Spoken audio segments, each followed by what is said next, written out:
सभी बड़ों को नमस्कार। आज एक नई कथा सुनाने जा रहा हूँ। कावड़ यात्रा महाकाल की कहानी। महाकाल के भक्तों में कावड़ यात्रा का विशेष महत्व है। हर साल श्रावण मास में असंख्य कांवड़िए धार्मिक स्थलों से गंगा जल से भरी कांवड़ लेकर पदयात्रा करके अपने गांव वापस लौटते हैं। इसी सफर को कावड़ यात्रा बोला जाता है। ऐसे ही महाकाल के एक भक्त भोलाराम ने सावन माह के प्रथम सप्ताह हरिद्वार से जल लेकर बाबा विश्वनाथ वाराणसी की तरफ पैदल यात्रा प्रारंभ करने का प्रण किया।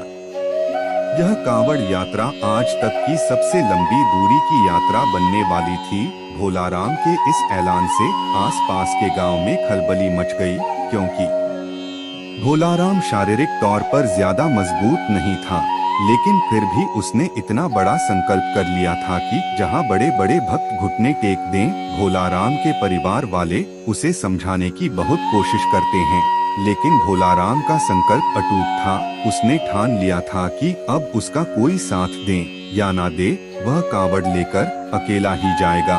भोलाराम की कांवड़ सजाने के लिए कई गांवों के लोग उपस्थित हुए थे। सभी भोलाराम का उत्साह बढ़ाते हैं। हालांकि भोलाराम को अपने महाकाल पर पूर्ण विश्वास था, इसलिए वह इस कबाड़ यात्रा के संकल्प को छोटा ही समझ रहा था। दरअसल वह पहली बार महाकाल की कावड़ यात्रा में हिस्सा लेने जा रहा था और उसे अंदाजा भी नहीं था कि इस सफर में कितनी परेशानियां होने वाली है। भोलाराम अगली सुबह अपनी कावड़ यात्रा अकेले ही प्रारंभ करता है। आसपास के गांव से कई भक्त भोलाराम को देखने पहुँचे थे, लेकिन कोई उसके साथ यात्रा में जाने को तैयार नहीं था, क्योंकि सभी भोलाराम के संकल्प की कठिनाई को भली भांति समझ रहे थे।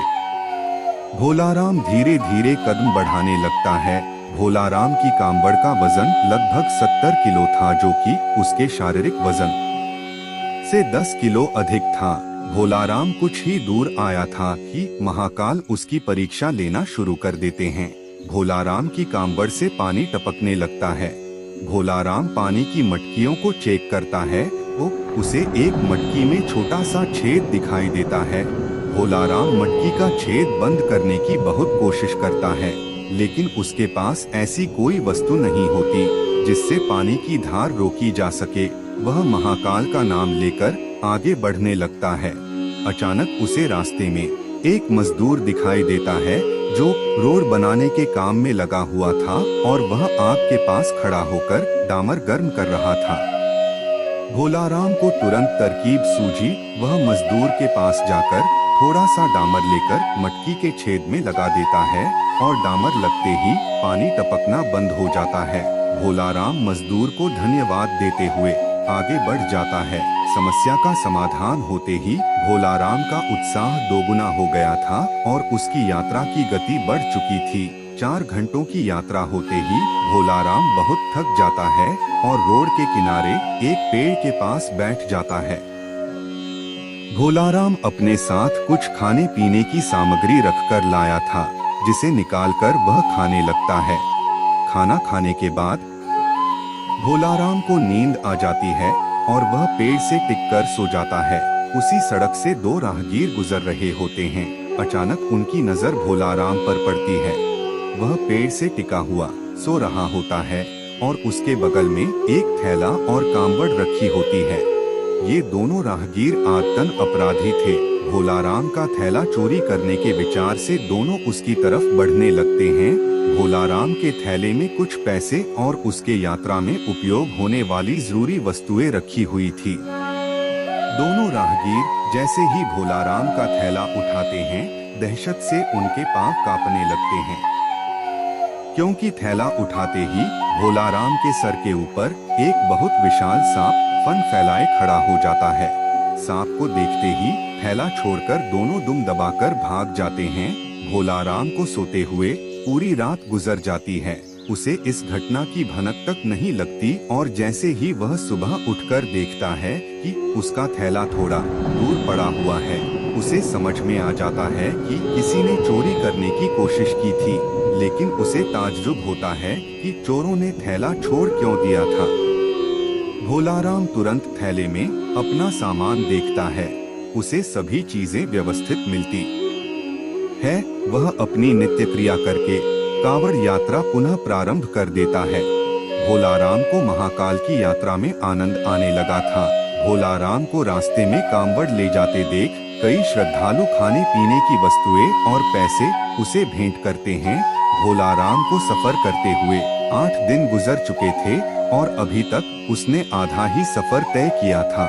रास्ते भर बारिश की बूंदें भोलाराम को थकान का एहसास नहीं होने दे रही थी। अभी तक तो भोलाराम को सफर में किसी खास परेशानी का सामना नहीं करना पड़ा था, लेकिन अब उलझना बढ़ने वाली थी, क्योंकि बारिश तेज होने लगी थी, नदियों का जलस्तर बढ़ रहा था और अभी भोलाराम को रास्ते में कई नदी नाले पार करने थे। भोलाराम शारीरिक दुर्बल जरूर था, लेकिन उसके हौसले बुलंद होते हैं।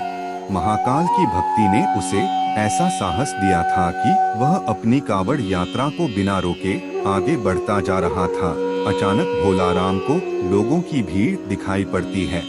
वह पास जाकर देखता है तो हैरान हो जाता है, क्योंकि नदी का पुल टूट चुका होता है और आगे जाने के लिए यही एक रास्ता था और जब तक नदी का पानी सामान्य स्तर में नहीं आ जाता तब तक यहाँ से पार करना नामुमकिन था। भोलाराम कांवड़ लेकर सड़क पर ही बैठ जाता है और पानी नीचे उतरने का इंतजार करने लगता है। उसे बैठे 4 घंटे ही हुए थे कि अचानक एक एम्बुलेंस आकर खड़ी हो जाती है। एम्बुलेंस के अंदर मंत्री को ले जाया जा रहा था, लेकिन पुल टूटने की वजह से एम्बुलेंस को रुकना पड़ता है। लेकिन जैसे ही मंत्री के काफिले को पुल टूटने की खबर मिलती है तो वह मंत्री जी के लिए हेलीकॉप्टर भेज देते हैं। हेलीकॉप्टर पहुंचते ही मंत्री जी के साथ साथ वहां बैठे लोगों को भी नदी के उस पार जाने का मौका मिल जाता है और उन्हीं लोगों के बीच में भोलाराम भी अपनी कावड़ लेकर हेलीकॉप्टर में बैठ जाता है और नदी पार कर लेता है। भोलाराम महाकाल को मन ही मन प्रणाम करता है और अपना सफर जारी कर देता है। कुछ दूर आगे आने के बाद भोलाराम को एक गांव के किनारे पहाड़ी के ऊपर छोटा सा मंदिर दिखाई देता है। भोलाराम को अचानक उस मंदिर में जाने का विचार आता है। वह अपनी कावड़ लेकर मंदिर की तरफ जाने लगता है। मंदिर थोड़ा ऊंचाई पर था, उसे ऊपर चढ़ने में परेशानी हो रही थी, लेकिन भोलाराम पेड़ की शाखाएं पकड़कर मंदिर के द्वार तक पहुंच जाता है और अपनी कावड़ को मंदिर के बाहर रखकर अंदर प्रवेश कर जाता है। अंदर पहुंचते ही उसे एक साधु ध्यान में बैठे हुए दिखाई देते हैं। भोलाराम की आहट से उनकी आंखें खुल जाती है। वह भोलाराम को उसके नाम से बुलाते हुए कहते हैं कि भोलाराम लाओ पानी मुझे दे दो, मुझे बहुत प्यास लगी है। भोलाराम को ताज्जुब होता है कि साधु यह कैसे जानते हैं कि मैं मटकी में जल लाया हूँ। भोलाराम तुरंत साधु के सामने हाथ जोड़कर खड़ा हो जाता है और कहता है, बाबा आप तो अंतर्यामी प्रतीत हो रहे हैं। आप तो सब जानते हैं कि मैं कावड़ के लिए पवित्र जल ले जा रहा हूँ, जिसे मैं अपने महाकाल को अर्पित करूँगा, और अगर मैंने यह आपको दे दिया तो मेरे पास वहाँ ले जाने के लिए कुछ नहीं बचेगा, और वैसे भी रास्ते में बहुत सारा जल गिर चुका है। मैं क्षमा चाहूँगा, मैं आपको जल नहीं दे सकता। और इतना कहकर भोलाराम मंदिर से बाहर आ जाता है और अपना कावड़ लेकर पहाड़ से नीचे उतर आता है। भोलाराम कच्चे रास्ते से आगे बढ़ने लगता है। थोड़ी ही दूर उसे एक गांव दिखाई देता है और जैसे ही वह गांव के करीब पहुंचता है, वहां कुछ लोग बैठे होते हैं। सभी भोलाराम को कांवड़ ले जाते देख उसके पास पहुंच जाते हैं। गांव के लोग भोलाराम को खाने पीने की वस्तु भेंट करने के लिए आगे आते हैं, लेकिन भोलाराम उन्हें रोक देता है और कहता है, अगर आप मुझे कुछ देना ही चाहते हैं तो पीछे पहाड़ी पर एक मंदिर है, वहाँ एक साधु भूखे प्यासे बैठे हैं, कृपया करके उन्हें यह सब भिजवा दीजिए। गांव के लोग भोलाराम को आश्चर्यचकित होकर देखने लगते हैं और कहते हैं, भैया यहाँ तो कोई पहाड़ी नहीं है, ये पूरा इलाका जंगली है और यहाँ पेड़ पौधों के अलावा आपको कुछ दिखाई नहीं देगा, जरूर आपको कोई भ्रम हुआ होगा। भोलाराम सोच में पड़ जाता है और कुछ देर के बाद वह कहता है कि मैं दावे के साथ कह सकता हूँ, यहाँ पहाड़ी में एक मंदिर है। आप सभी मेरे साथ चलिए, मैं आपको दिखाता हूँ। और भोलाराम सभी को लेकर पहाड़ी को खोजते हुए चलने लगता है, लेकिन उसे कुछ दूर आते ही एहसास होने लगता है कि वह गलत रास्ते जा रहा है, क्योंकि काफी देर तक चलते हुए उसे पहाड़ी दिखाई नहीं दे रही थी और यह रास्ता भी उसके लिए अनजाना सा लग रहा था। वह गांव वालों से तुरंत कहता है कि आपके गांव आने का इसके अलावा कोई और रास्ता है क्या? गांव वाले मना कर देते हैं और भोलाराम को समझाते हैं कि आप भ्रमित न हो, यहाँ कोई मंदिर नहीं है और न ही कोई साधु भूखा प्यासा बैठा है। आप अपनी कावड़ यात्रा पुनः प्रारंभ करें, अभी आपका सफर लंबा है। भोलाराम वही घुटने के बल बैठ जाता है और हाथ जोड़कर महाकाल का आह्वान करके जोर जोर से रोने लगता है और रोते हुए कहता है, महाकाल, मैं आपको पहचान नहीं पाया, कृपया मुझे दर्शन दीजिए। मैं जानता हूँ साधु के भेष में आप ही थे। मैं आपके लिए जल लाया हूँ और मैं आपको जल पिलाए बिना यहाँ से नहीं जाऊँगा। और कुछ ही देर में भोलाराम के सामने से बड़े बड़े पेड़ों के पीछे अचानक पहाड़ी में मंदिर नजर आने लगता है। गांवों के सभी लोग मंदिर को देखकर दंग रह जाते हैं। मंदिर दिखते ही भोलाराम कावड़ लेकर दौड़ पड़ता है और दोबारा उसी मंदिर में प्रवेश कर जाता है। गांव के लोग पहाड़ी के नीचे खड़े होकर महाकाल की महिमा देख रहे होते हैं। मंदिर रहस्यमय था, जिसे आज से पहले किसी ने नहीं देखा था। भोलाराम मंदिर के अंदर पहुंचते ही साधु के सामने अपनी कावड़ रख देता है। साधु भोलाराम से कहते हैं, मेरे मस्तक में जल डालो। और जैसे ही भोलाराम मटकी से साधु के सर में जल डालता है, अचानक उसके सामने का नजारा बदल जाता है और वह वाराणसी की गंगा नदी के किनारे पहुंच चुका होता है।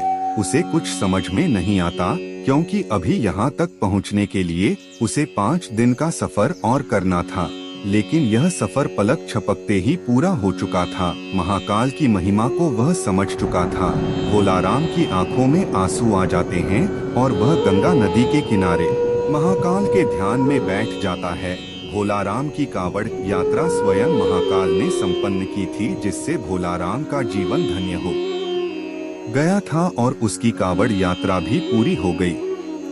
उम्मीद है आपको यह कहानी पसंद आई ही, तो कृपया करके इसे अपने दोस्तों, अपने परिवार वालों के साथ जरूर शेयर करें, ताकि सभी को उसकी जानकारी का पता चल सके।